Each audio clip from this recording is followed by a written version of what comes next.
I'm speeding. Speeding. Speeding. 5, 4, 3, 2, 1. The world is changing faster than ever. What used to take decades is now taking years or even months. What you see right now is the illusion that people have had for many decades about the workplace being this secure place to work the rest of your life. For the first time in the history of our nation, our children will not do as well as us. We've seen our friends get laid off. We've been laid off. We've had our pay cut. People are overworked and underpaid. They seem to have less time and less freedom. They live under constant pressure. This is going to be forced. And so even if your employer loves you, they may have to cut you. There's something wrong that on Monday morning, the heart attack rate increases by 35%. Technology is accelerating, job security is declining. It just doesn't seem like the old models of making a living are as reliable as they used to be. Every aspect of our lives, there's a better way out there, but we're still doing it the old way. We live in the greatest country on the planet, and there are a lot of people sitting around complaining and being cynical. Like everyone's whining about this old model, and I'm like, why don't you leave it? Look at all this over here. Look at all this opportunity. Since so much of our lives revolve around our work and the way we make our living, many people are thinking there just has to be a better way. The biggest challenge facing our world today is not making money, is what are we going to do with all the displaced, unemployed people? People are afraid that they're going to make the wrong decision. People are afraid of the unknown. People are afraid that maybe I don't have the skills. Hey, sports fans, industrial age is over. It's dead. It's dying. That's why going to school to get a job is an obsolete idea. A steady paycheck is an industrial age idea.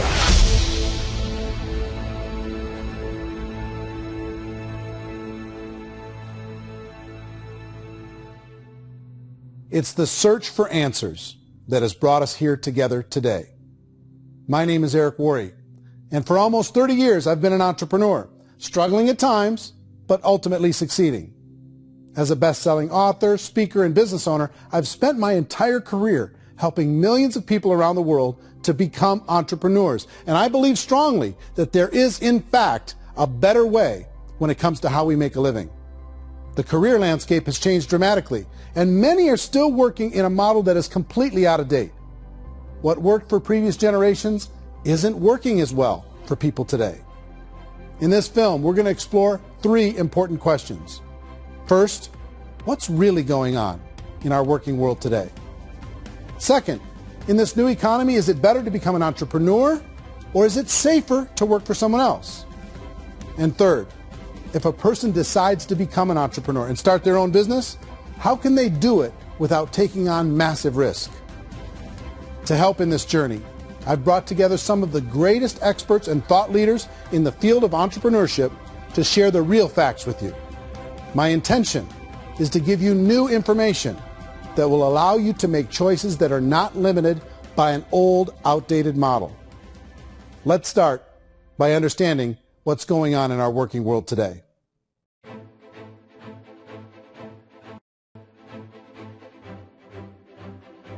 Let's look at unemployment. 30-40% of the people are honestly not working, but would be working.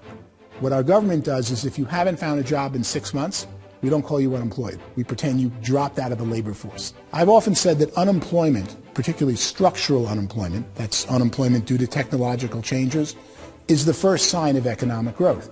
Think of it, 10 people live on an island. They go out every day and fish. One day, new technology shows up. A missionary brings them a net. Now, using the net, one pilots the boat, one throws the net. 2 fishermen can do all the work 10 used to. That's a 500% increase in productivity, 2 doing the work of 10, in one day. You don't have to learn a lot to learn how to throw a net instead of throw a fishing line. The island's got a big problem, 80% unemployment. But the island still has all the wealth of the fish because the 2 people produce as much fish as 10 did. Now, of course, looking back in history, these changes used to take thousands of years. And during that time, we went into farming and transportation. Some of us became doctors and some teachers and lawyers, and we developed all these new professions and new manufacturing jobs. Today, these changes are occurring literally in one day when a new technological advance occurs, and we don't have the social structures to deal with it or to retrain the unemployed people. So one of the things that I think is interesting as I travel across the country and really travel around the world is the way that we work and the way we get paid for work is changing pretty dramatically. On a global basis, everything is being turned upside down because of the rapidly advancing technologies. They are eliminating many jobs, and we have been left with many people not prepared for the jobs that exist. A lot of demand in public companies was to squeeze out all the fat and to get just as much margin as we possibly could, and fat equals humans. So this idea of job security in information age is so obsolete, but it's still taught inside our school system, and that's where the problem starts. There's no financial education in the school system, and people are still trained to be employees to work for that paycheck. This is a chart on the middle class. What's happening in the middle class, those that went to school, their incomes have been coming down for years. And parents still say to their kids, go to school, get a job. Now what happens to all those middle class people who are dropping off the ends of the chart? Well, they become what's called working poor. And this is what happens to working poor. But they say poverty is ending. Well, poverty may be ending, but working poverty is going up. And this is food stamp usage. So food stamp usage in America is going through the roof right now because people cannot earn what they call a living wage. Most people have experienced financial pressures that I think are probably greater than they have been in the past. If you're not working for yourself, then it's going to be a pretty hard road for a lot of people. Today, if you're going to control your future, the 40-40 plan is gone, where you can graduate from college and get a job and work for 40 hours a week for 40 years. That day is gone. So some of these charts actually tell you what's going on. And this is a really interesting one, you know. People are going back to school because if I go back to school, I'll get a nice job. But this is what's happening to, it's called Sallie Mae, which is the student loan guys. Student loan is going through the roof. It's now over $1 trillion, and student loan debt is worse than credit card debt. So when people stopped using credit card, the government got people into student loan debt. And the problem with student loan debt is you can never be forgiven. See, with credit card debt, you can declare bankruptcy and then all's forgiven. But student loan debt, you can declare bankruptcy, you still owe it. It's the worst of all debt. But this is the next picture. Look at this chart here. This is what's happening to wages of college graduates. It's going down. So you go to college, you rack up all this debt, but you earn less money. Now, that's not that intelligent. Average person who's been working a lifetime in America today is ending their lifetime at 65 with about $41,000 in assets. They earned just enough to survive. I think in the United States we have something like $17 trillion in debt. That's just the federal government debt. We got another 2 in municipal and in other, let's call it almost 20 trillion government. We've got 40 trillion in private debt. That comes up to close to 60 trillion. When you then add something we never had before, what you were talking about, when we look at the unfunded portion of Social Security and primarily Medicare, Medicaid, that, at the most conservative estimates from outside firms, Kleiner Perkins, 67 trillion and growing. That's more than all our other debt. There's less conservative estimates that say it's 84 trillion or higher. I added up conservatively $127 trillion in total debt. Debt is a financial drug. When you take it to excess, it's like taking a drug. Yeah, it makes you feel better, it enhances your performance, but at a huge cost, eventually it kills you. And so that's what happens. We keep doing more and more debt, and you get less and less results, just like a drug, until the debt gets so high that it crushes the whole system. That's where we're at, 8.2 times GDP. You know who I feel sorry for? I feel sorry for the person who dreads going to work, who is sick to their stomach on Monday morning, who hates their alarm clock, who gets a little glimmer of hope on a Wednesday because it's hump day and says, thank God it's Friday. And they live for those 2 days a week where they get to be themselves and they don't have to be around people they don't like, and they don't have to play the political game in the office, and they don't have to live this half life. The person that works 50 weeks a year just to be able to have the 2 weeks for vacation. And you know what happens to most of them nowadays? They don't have a vacation. They have a staycation. They have time off of work, but they don't get to go where they want to go because they're overextended. They've got all this debt. They got all this situation. They hate their alarm clock. They can't sleep until they're done. They have to spend most of their life in traffic. I feel sorry for that group of people because there's a better way. They just don't know it. I see this really interesting attempt at rugged individuality in a 6x8 rectangle, and I feel like you're all the same, except for the little push pins of the pictures. There's different pictures. Yours is named Jenny, and his is named Sujara, but it's the same people. And this is how they are, and they're just like the zombies, and there's no joy in there, there's no fun. There's always like the wacky woman who decorates her cubicle, and that's the most she can do there. You got to give her credits, right? The wacky cubicle woman. The basis for their life is worry. I'm worried, you know, maybe I'll get fired. I'm worried maybe my company will go out of business. I'm worried I can't keep spinning the plates on paying the bills. I'm worried about how do I send my kids to college. I'm worried, what if the transmission of my car breaks? That's, you know, 2 or 3, I can't fix it. People live in a sea of worry, and it eats at them. Those signs that people held up during the Depression didn't say looking for gainful employment in a cubicle. It said looking for work. Work is what we're looking for. Job is just a unit of measurement. Work is what we're going after. It's time to look in the mirror and say, it's not the economy, it's my economy. It's my little world of where I am. I need to improve. I'm not going to wait for the economy to come back because, frankly, the economy is doing great in this country. So I'm here on Wall Street, the financial center of the universe, the financial capital of the world. This is where most people's money goes to at least be held for a time, right? With interest rates in banks being effectively zero, and many experts are predicting it's going to stay at zero for the next 10, 20, even 30 years, people feel like they don't have any choice but to put their future into equities, to put their future into the hands of other people on this stock market, and hope that the stock market goes up, hope that the stocks that their advisors pick or that they pick goes up. That's one way to go, I guess. It's my personal belief that if you put your future into the hands of yourself, in other words, you have earning power by yourself, I think you're a better investment than these guys. I think you controlling your future is a better option than handing over your retirement to these guys. The average household income in the United States is approximately $50,000 a year, what they call the middle class. To reach the top 25% of income earners, you need to earn at least $90,000 a year. To reach the top 10% would be a household income of $140,000, the top 5%, $190,000, and to be in the top 1%, you'd need a combined household income of at least $380,000 a year. So here's the question. What do you think would give you the best chance to move up and get to the top 10%, the top 5%, the top 1% or beyond? In my opinion, and in the opinion of many, many experts, the answer is to become an entrepreneur, to become your own boss.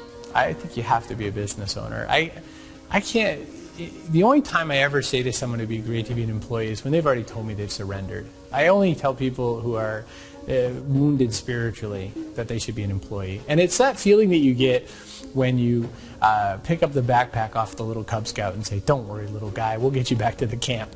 You know, it is in no way a kindness when I tell someone they'd be a great employee. The other status symbol really increasingly is lifestyle. I mean, people can own their own business, maybe even work out of their house. That, I tell you, people admire that. Like, gosh, I wish I could do that. The spirit of the entrepreneur is to be a risk taker and to be resourceful and unstoppable and to have a vision of yourself beyond where you are and not willing to settle for life as it is. Think about the great entrepreneurs. They're visionary. They have heart. They're willing to do today what others won't so they can do tomorrow what others can't. Personally, I don't think of the new economy, the old economy. I create my own economy. The entrepreneur's in control. I decide what the economy is going to be like. In the world of entrepreneurship, there are no limits. You can make as much as you want, depending on how much you want to work and how smart you are and how great a team you put together. There's no more lifetime rewarding business than being an entrepreneur. Why in America, where anyone could be anything, would people want to give up their freedom and become effectively a modern-day slave, told shut up and be here every morning at 7:30, leave at 5:30, and do what I tell you? If people decide to become an entrepreneur and work for themselves, they have some traditional options, but they're riskier than you might think. Any kind of a retail business, retail build-outs, is extremely expensive. Even just these small little yogurt stores where they're putting little yogurt machines and you get all the different flavors, you're spending $200,000, $300,000, $400,000 to open a yogurt shop. I would love to buy a Dunkin' Donuts, but it's $500,000 or so to start. I don't quite have that just-in-case money. Risking lose it all, and most guys do 2 or 3 times, and even big guys like Branson, because I'm such a fan of his, half his companies don't work. You make $1 million, your problems are going to go. If you make $1 billion, your problems are really going to go. Just the opposite. You and I know when you're making $1 million, you get $1 million responsibilities. You make $1 billion, you got 1,000 times $1 million responsibilities. And most people say, I'd love to be my own boss. 70% of Americans would love to be their own boss, according to recent polls. But they don't know how to get there. Because what are you going to do? One, you could buy an existing business. If somebody's selling an existing business, you have to ask why. Usually because it's probably hard. It's probably not making as much money as they hope.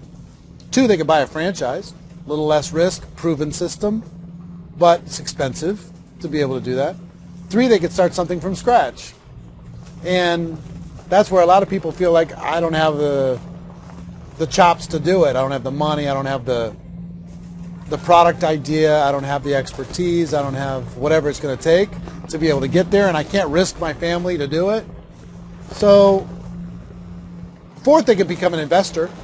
A lot of people in this town invest to try and figure out a way, but you got to be pretty smart with that game too, right? Venture capitalists, who are the very best and most sophisticated in investing in new breakthrough businesses, make it on 1 out of 11. That means 10 out of 11 are mediocre or fail. Most of them fail. That's the risk there. An angel investor is lucky to get 1 out of 15 or 20. A business is a team sport.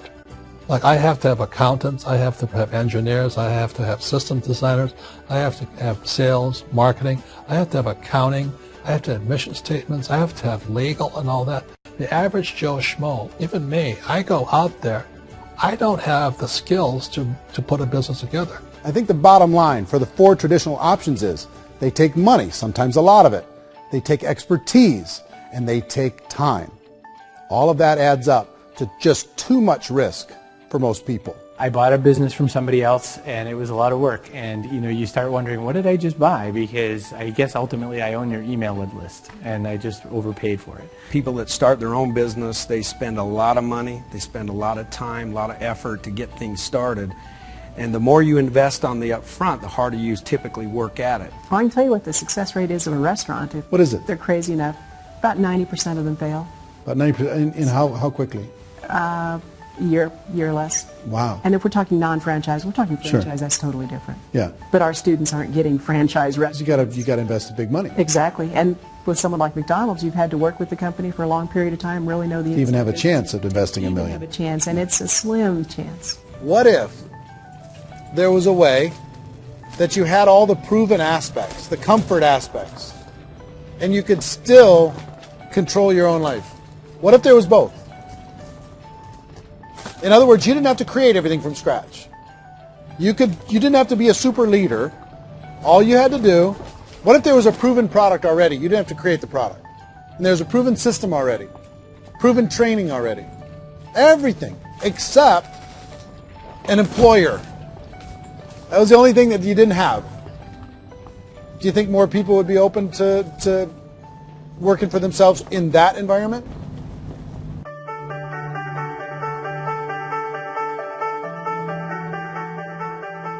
In our search for a better way to make a living, we've come to the conclusion that becoming an entrepreneur is actually safer than being an employee.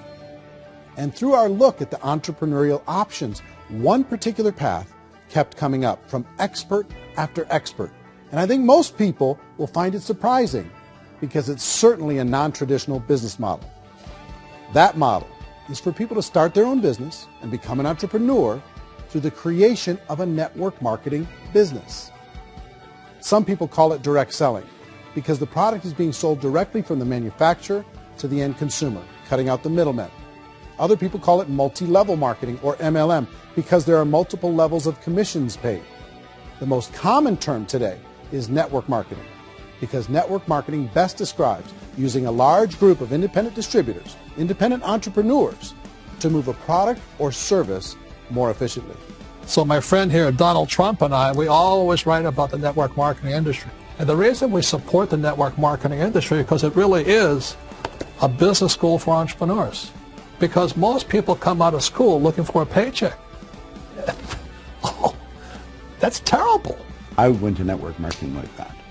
I think if it didn't exist, we should invent it. It is that good. I think direct selling is a great way to do business today. It's very easy to get into that industry, and you can be self-employed, be, in effect, an entrepreneur. When we see multi-billionaires adding network marketing companies to their portfolio of companies, that would be a clue. When we see people who are very famous authors and very famous business people endorsing the industry, that would be a clue. These network marketing companies aren't $50 million companies. They're billions and billions of dollars. They lead the stock market. They're major companies. When we're going to get it? You know, and you're going to school to work for a paycheck. But if you want to be rich, be an entrepreneur. And network marketing gives you the spirit to be an entrepreneur. A traditional company will spend up to 50% of their total revenue on marketing. Network marketing companies use a different approach. Instead of having all that extensive marketing expense, they utilize a network of independent distributors to do the marketing for them. Now, why do they do this? First, because word-of-mouth advertising is so much more effective today than traditional media advertising. Second, some products need to be explained or demonstrated, and an independent salesperson can do that more effectively than an ad campaign. Third, it's completely efficient. The company only pays for the marketing of their product if a sale happens and not before. Imagine if Amazon allowed you to become an independent distributor and paid out 40% of its revenue to that distributor group. All you had to do as a distributor was recommend a product, and if a person bought it on Amazon, Amazon would take care of all the logistics, and you'd get paid for bringing the customer. Now imagine you got paid for every purchase that customer made for the rest of their lives. Well, Amazon doesn't offer this option, but network marketing companies do. 85% of all buying decisions in our society are made as a result of word of mouth or reputation. We're recommending things to each other all the time. You know, who's your dentist? Who's your doctor? Who's your lawyer? What detergent, are you using? What legal system are you using? What product are you using? We're talking to each other about the things that we love anyway. When you go into a big box retailer, you're lucky if the clerk looks you in the eye, much less gives you any detailed or accurate information about what you're purchasing. So of course, this personal information, this education coming from a friend, a neighbor, a relative, or even a stranger, but one who has experience with the product is extraordinarily valuable. As a matter of fact, network marketing can educate consumers probably better than any other form of marketing. It certainly can do better than advertising because advertising usually has a certain hype to it and you can only get limited information. So, network marketing trumps advertising. If you were a typical sales company and you wanted to sell $1 million a month worth of product, you might go find 100 superstar salespeople. The quota would be $10,000 a month. So network marketing as a distribution system just flips the numbers. So we use 10,000 happy, raving fans of a particular product, and we don't concern ourselves so much with how much product each one of them individually sells. If they sell just $100 or $200 a month, and there's 10,000 of them, you're selling $1 million to $2 million a month worth of product. And that's the best way I can explain how network marketing works. This is the marketing arm of the company. There's not money being wasted on bricks and mortar. There's not money being wasted on inventory that's sitting stagnant somewhere. There's not of employees standing around that don't have customers. These are people that are going to connect with customers. These companies allow people to become independent distributors for extremely low cost and with no minimum time or sales quota. Essentially, they own their own business and can provide as much or as little sales as they choose. In other words, the distributor gets all the benefits of traditional business ownership without the risk. The advantage of network marketing is the ease of entry, the low risk, and the low startup cost, because almost everything else has very high risk. You can get in for a minimal investment. You're buying into a system that's already been proven, products or services that have been proven to work. The keys to network marketing is providing an opportunity for the masses to get involved, providing an opportunity for the average person who doesn't have the resources to start their own business. All of this so far is fairly straightforward, but network marketing offers another benefit, and it's this benefit that makes it so interesting for entrepreneurs. Network marketing allows a distributor to build their own network of other distributors and then compensates them on the sales created by that entire group. Direct selling is, at its base, very simple. It's the sale of a product or service to an individual on a face-to-face, one-on-one basis, just the way we're talking right now. But there's an important element as well, and that's the offering in conjunction with that sale of product, the offering of an opportunity for someone to make something of themselves. No matter what your social status is, no matter what language that you speak, I mean, look how many unbelievable people are becoming successful to speak every kind of language out there. What an awesome gift to give the world. Instead of having to work your way up in a system and prove that you could be a sales manager, they just decided everybody can be a sales manager. Everybody gets to build a sales team from day one. And so what that brought into the system of growth as a direct selling company is the concept of compounding or geometric progression. Because now you can actually grow a sales force very quickly because everybody is enrolling people in their own sales force. People who are like, oh, this is weird, I'm building a sales team. Or what do you think you do at a regular company? How do you think a regular company works? Network marketing is the only industry that doesn't say your past determines your future. It looks at your past and says, okay, now what can we train you to do so you can have a great future? Every other employer out there wants to exploit you for what you already know, not teach you something new. Network marketing has the potential to save the United States and the world because it's going to teach people not to be employees but to be entrepreneurs.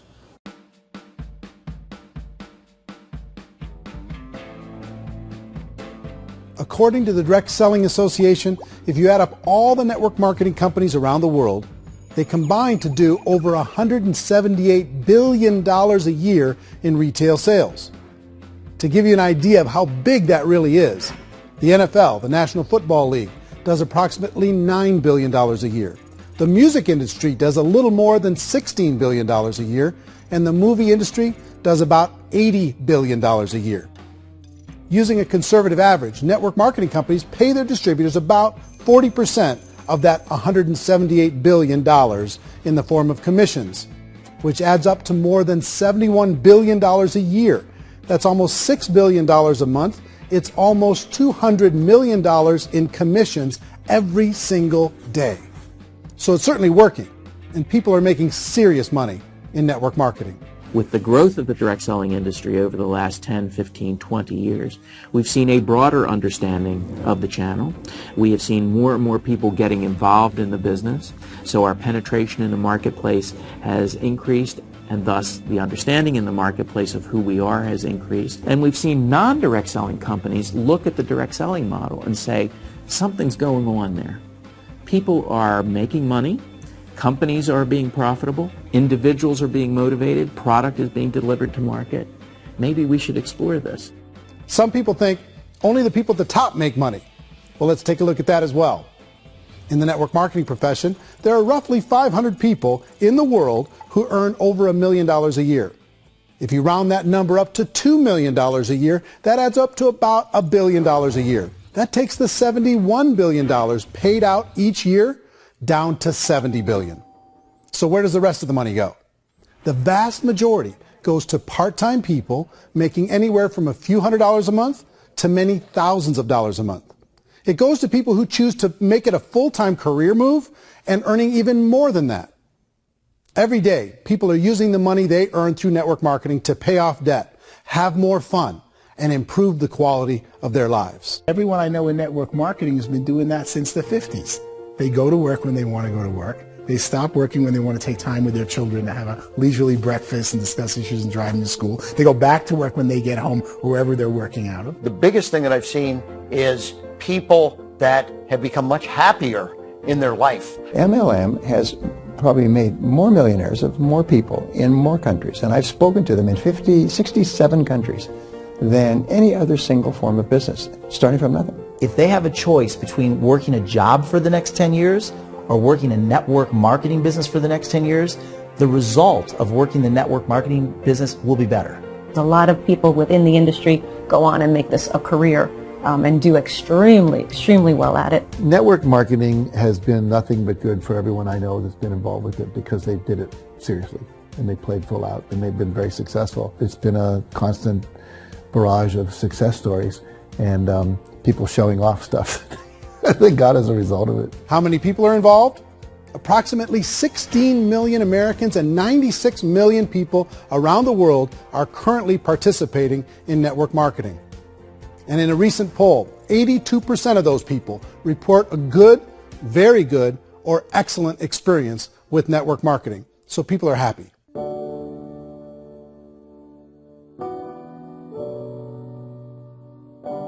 So I've taken a look at the network marketing profession and really tried to understand why so many people are confused as to the validity of this as a business. One is this pyramid shape. People get really messed up with this pyramid. Oh, it's one of those pyramid things. So I just think there are a lot of haters out there who really don't understand the industry and say, oh, it's a get-rich-quick scheme. It's a pyramid. Well, corporate America is a pyramid scheme. You know what I mean? It goes like this. You have thousands of MBAs, let's say working for Ford or General Motors or Coca-Cola. If all these MBAs, they're all trying to get to here, that's a pyramid. Only one guy's going to make it.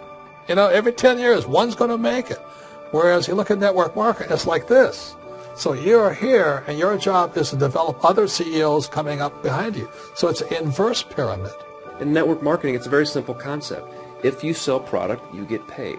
It is paid based on production. There is no first mover's advantage. There is no investment component where the more somebody spends, the more they're entitled to make.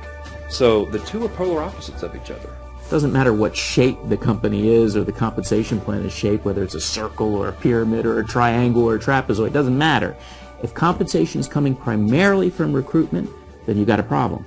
On the other hand, if an operation is basing their compensation to participants on the basis of sales, even when those sales are generated by people you've recruited, well, then you're a perfectly legitimate enterprise. That's the legal test. It's the practical test. Another issue that's been true in the past that is no longer true now is people used to be in network marketing loaded up with products that they couldn't sell and they ended up a loser. They ended up with a bunch of product in their garage, they ended up with a bunch of products sitting in their kitchen shelves or whatever, and they thought they could sell it and then they weren't willing to or able to sell it and they ended up with a bunch of stuff and they were bitter about it. There was this thing called front loading where you had to buy if you bought $25,000 worth of product, you got better commissions and all this.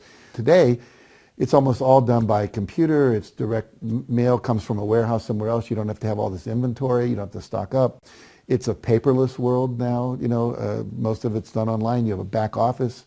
It really works. And I mean, the technology has changed everything. Third issue is people start talking about 99% of people in network marketing don't make any money. Well, we've talked about that over the course of this journey together. Almost $200 million a day is being paid out to network marketing distributors around the world. The naysayers, the people who say that it doesn't work, are usually the ones who just don't know how to make it work for themselves. And so they're giving you an opinion, and I tell people don't confuse people's opinions with expertise, because opinions are free.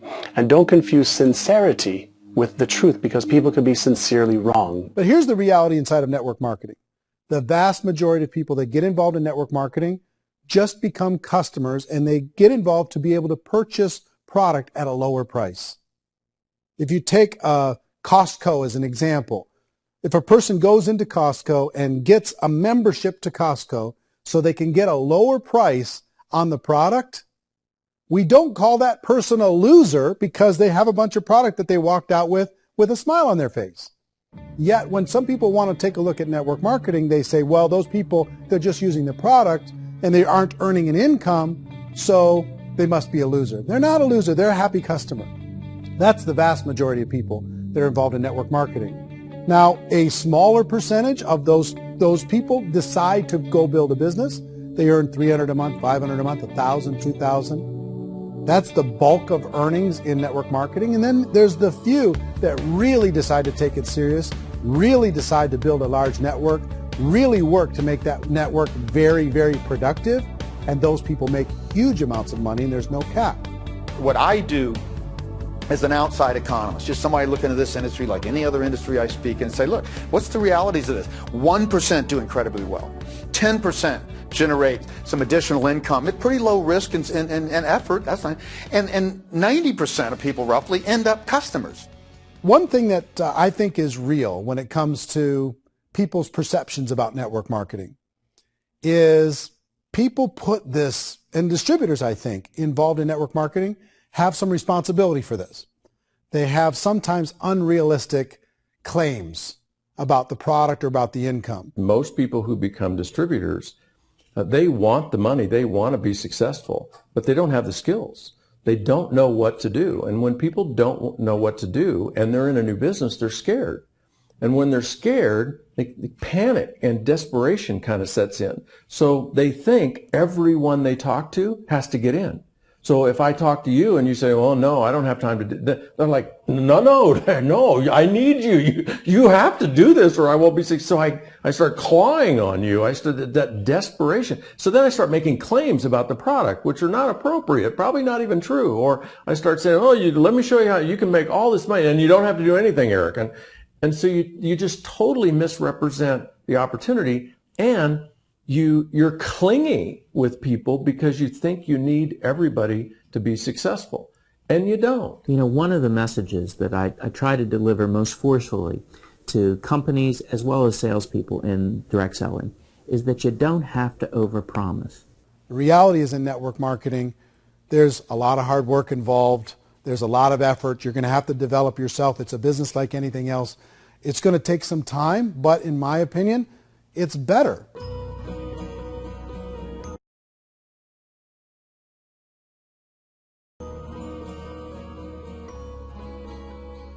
It's light years better for people starting today than it was even 5 years ago. I think it's more widely accepted now, and people understand it is a business. It is being an entrepreneur. It is being a business owner. Our belief system is based upon our evaluation of something, and frequently if we reevaluate a situation, our belief about that situation will change. The industry has changed and it's grown up. It's totally transformed. You've got young people today that have grown up with social media, and they understand networks. They understand how people are connected through technology, and they understand how money flows through those networks. So when they see network marketing, they don't see it the way their parents saw it. And we've all learned, the larger industry that you represent, has all learned from those mistakes and flaws and errors that have happened early on. Early algorithms didn't work the right way. That's all fixed. It's like when they design a computer program, they design the program, then they run it, and then they go back through and they debug it. The MLM industry has been debugged. This is the day of being virtual, being able to run a business from your mobile phone. I mean, it's incredible. Companies are getting smarter. They're implementing more consumer protections. They're implementing more compliance training. They're doing more with respect to product research. If you do get involved and you make purchases of inventory, even on a voluntary basis, if you decide that this business is not for you, you can leave and have that inventory repurchased by the company. There's no other business that offers that kind of protection on a voluntary, self-regulatory basis.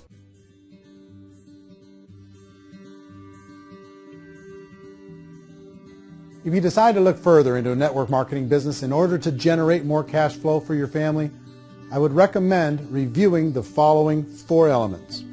First is the product or service. And on the product or service, I would ask 5 important questions. 1, do you like it? Is it something you would feel comfortable sharing with others? 2, is there a recognized need in the marketplace? It's hard to create a need if one isn't naturally there. 3rd, does the product meet that need? Does it solve a legitimate problem for consumers? And 4th, is it priced to sell? Can it compete in the marketplace? And 5th, is it priced for profit? Is there enough margin for the company and the distributor to be able to generate income for the long term. If you can answer the questions on the product to your satisfaction, the next element to consider is the company itself. Is it well run? Do you believe in the founders or the management team? Do you feel they have what it takes to go all the way? See, it doesn't matter how good the product is if the management can't take care of the company. Good management can change with the times. They can handle adversity. They can make good decisions. Make sure you choose a company that can serve you for a long time. The third element to consider is the compensation plan. And with that, there are 3 important things to look at. First, a brand new person needs to be able to generate some money fairly quickly. It may be an obvious reason, but you can probably imagine the ripple effect of a distributor getting involved and having even a small victory fast. That can only help with the overall success of the organization. Second, a person should be able to develop a moderate part-time income in a reasonable period of time. As they develop their network and as their sales grow, they should be able to enjoy more benefits. And third, for the people who are really serious, for those who decide to really go pro in the network marketing profession, there should be the possibility to make a serious full-time income if they work hard and are committed to developing their skills. If you're comfortable with the product, the company, and the compensation plan, the last thing you should look at is the support that will be made available to you. Does the company have a website? Does it have a solid online reporting tool? Do they have comprehensive training available? Do they host events to help you build your business? If you decide to do this, what kind of a support system can you plug into? Choosing a network marketing company is a personal decision. But evaluating the 4 elements of product, company, compensation plan, and support is a great place to start. Is the company promising that you're going to get rich quick or that you can make a lot of money without a lot of effort? That's a red flag. Is there a product that you really believe in that you think can be sold? Or are you being told by salespeople or the person who's trying to recruit you or by the company itself that don't worry about the product, all you have to do is recruit other people into the business? Red flag, warning sign. If you're hearing that, take a second or even a third look. Get to know the customers, the products, the business, have some success, and see where the opportunities might take you to move up in the organization. You want to find out how concerned are they about my education, my training, and my development? Is there a space for me to grow? Most important question. Learn everything that you can about the product. Make sure it's something that you believe in, and learn everything you can about the industry and work that system. You have to be very passionate about whatever that company is doing. I would get involved. You can always test drive anything, the product, the service, the community, and then lean into it a bit. If it feels good, then lean into it a lot. Behind me is the Lincoln Memorial. And this is a place where Martin Luther King Jr. had his famous I Have a Dream speech. And at that speech, he talked about his dream for equality for everyone around the world, and that's a noble dream. But I think more people need to remember what it was like when they were kids and the dream was still alive in them. Before it got beaten out of them by reality, by this paycheck, by these responsibilities, and by having to live for this job to pay the bills. I think people need to remember that, go back to that. Once they know that there's a better way, I think their future is going to be much brighter. They can live a better life.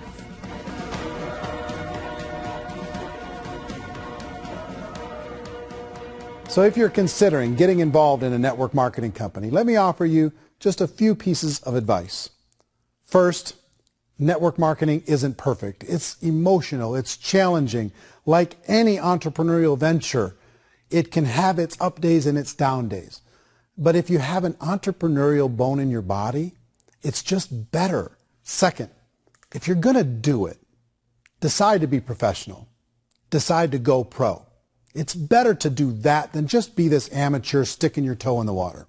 Third, as any professional, you're going to have to learn some new skills. And I promise you, inside of the network marketing profession, they're not too difficult to learn. Fourth, like anything worthwhile, it's going to take some time.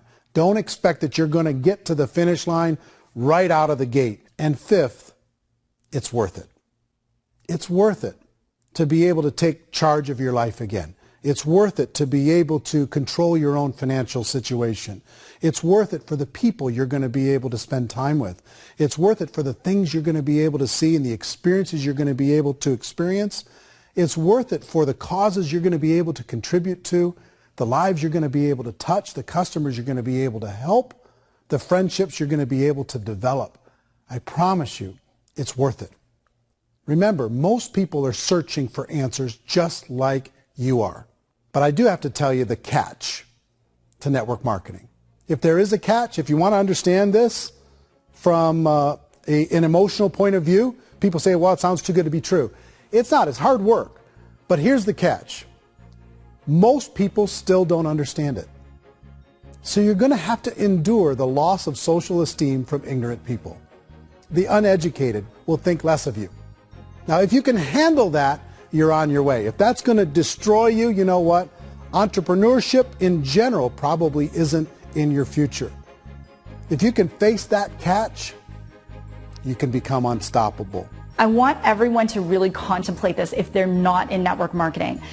You're in a job, you probably have a mortgage, you have rent, you have debt, whatever's going on. You're in a prison. You work just hard enough to keep them from firing you, and they pay you just enough to keep you from quitting. Come on! I've been there, done that, and bought that t-shirt. In network marketing, if you run into failure, it's really just a homework lesson for yourself. There's no one to blame. You really have no excuse not to be successful. You just don't. People don't want to hear that, but there's so much available to you. If you want to be a good network marketer, be a student to the people above you, be a fellow traveler to the people on the same level, and be a teacher to those below, and know when it's appropriate to do which.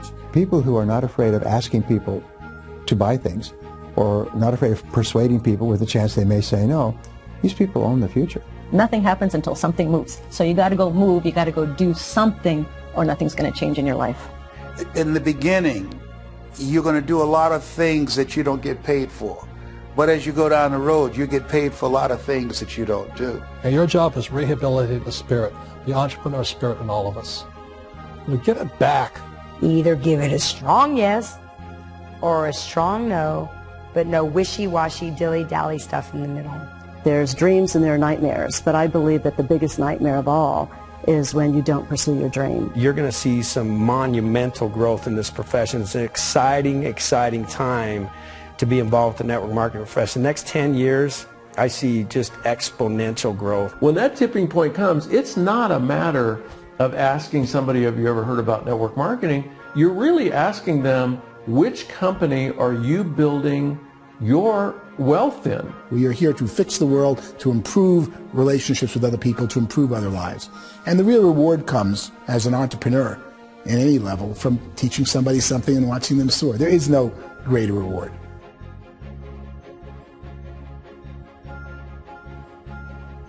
Life's too short to spend it living someone else's dream instead of your own.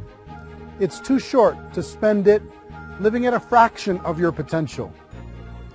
Can being an entrepreneur be a challenge at times? Sure. But here's what you get in exchange. It can be yours. Something that you built, something that you created, something that you made happen. This balloon represents your dream. It represents entrepreneurship. My wish for all of you is that you would reach out and grab it. The choice is up to you.